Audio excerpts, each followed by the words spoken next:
ఈ వీడియో వచ్చేసరికి నేను కార్నియా గురించి ఎక్స్ప్లెయిన్ చేయబోతున్నానండి. సో కార్నియా అనేది మీకు తెలిసిందేనండి, ట్రాన్స్పరెంట్. అండ్ ట్రాన్స్పరెంట్ అంటే ఆటోమేటిక్గా it's avascular. So no blood supply ఉంటుంది కాబట్టి ట్రాన్స్పరెంట్ కూడా ఉంటుంది. అండ్ నర్వ్ సప్లై వచ్చేసేసరికి ట్రైజెమినల్ నర్వ్ నుంచి ఆఫ్థాల్మిక్ బ్రాంచ్ వస్తుంది కదండి.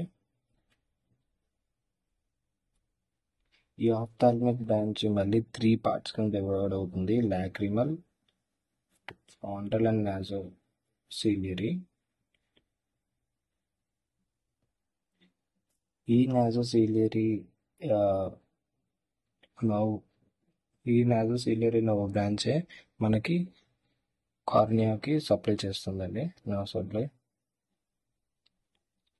సో ఇప్పుడు సెన్సరీ నర్వ్ సప్లై వచ్చేసరికి కార్నియల్ రిఫ్లెక్స్కి యూజ్ అవుతుంది.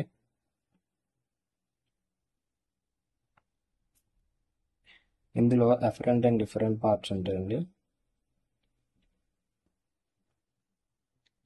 ఎఫరెంట్ వచ్చేసరికి 5th cranial nerve and different వచ్చేసరికి 7th క్రేనియల్ నర్వ్.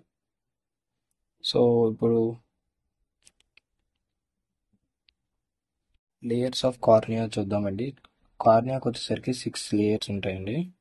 ఇందులో ఫస్ట్ వచ్చేసరికి ఎపిథీలియం. జనరల్గా మనకు తెలిసింది కదండి, అవుటర్ మోస్ట్ ఎప్పుడు మ్యాక్సిమం ఎపిథీలియం లేయర్ అని ఉంటుంది. అండ్ ఇట్ ఈస్ నాన్ కెరటినైజ్డ్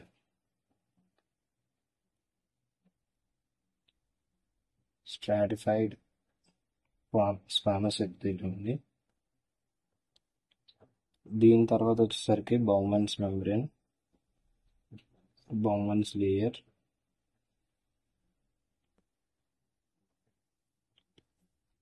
ఇది ఒక not a true basement membrane.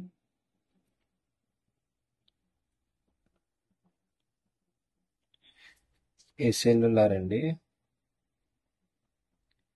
So దీనివల్ల ఏంటంటే కెనాట్ బి రీజనరేషన్ అనేది జరగదు. ఈ బౌమన్స్ లేయర్లో ఏదైనా ఇంజురీ కానీ ట్రామా కానీ జరిగితే దీనివల్ల ఒక స్కార్ అనేది ఫామ్ అయిపోతుంది. సో ఈ స్కార్ ఫార్మేషన్ వల్ల ఒపాసిటీ వచ్చేస్తుందండి. నెక్స్ట్ వచ్చేసరికి స్ట్రోమా, థిక్కెస్ట్ లేయర్ అని చెప్పొచ్చండి. 90% ఆఫ్ థిక్నెస్ ఇదే ఉంటుంది. దీంట్లో ఉండే ప్రోటీన్ వచ్చేసరికి కొల్లాజన్ టైప్ ఆఫ్ ప్రోటీన్ ఉంటుంది. కొల్లాజన్ టైప్ ప్రోటీన్ ఉంటాయి. అండ్ దాంట్లో కూడా type 1 ప్రోటీన్ అండ్ గ్లైకోజామినోగ్లైకన్స్ కూడా ఉంటాయి. మోస్ట్ కామన్లీ కెరాటిన్ సల్ఫేట్ ఉంటుంది.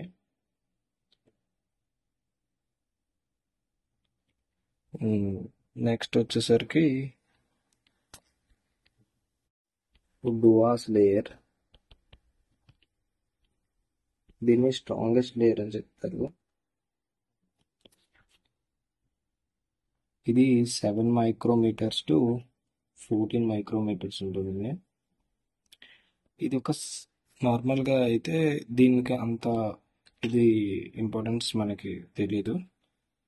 Next testaments membrane. ఇది సెక్రెటరీ కంటిన్యూస్లీ ప్రొలిఫరేషన్ అవుతుంది. సో ఇక్కడ ఒక ఎండోథీలియల్ లేయర్ ఉంటుంది. ఆ ఎండోథీలియల్ లేయర్ నుంచి కంటిన్యూస్గా సెల్స్ రీజనరేట్ అవుతాయి. సో ప్రీవియస్గా కంపేర్ చేసుకున్న బౌమన్స్ మెంబ్రేన్తో కంపేర్ చేసుకుంటే it can regenerate.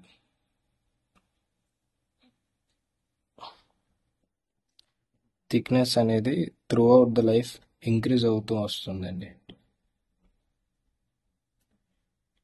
Next last layer వచ్చేసరికి ఇన్నర్ మోస్ట్ లేయర్, దీన్నే పోస్టీరియర్ లేయర్ అని కూడా అంటారు. ఇదే ఎండోథీలియం. ఎండోథీలియం అనేది సింగిల్ సెల్ లేయర్ అండి. మెటబాలికల్గా చాలా యాక్టివ్గా ఉంటుంది.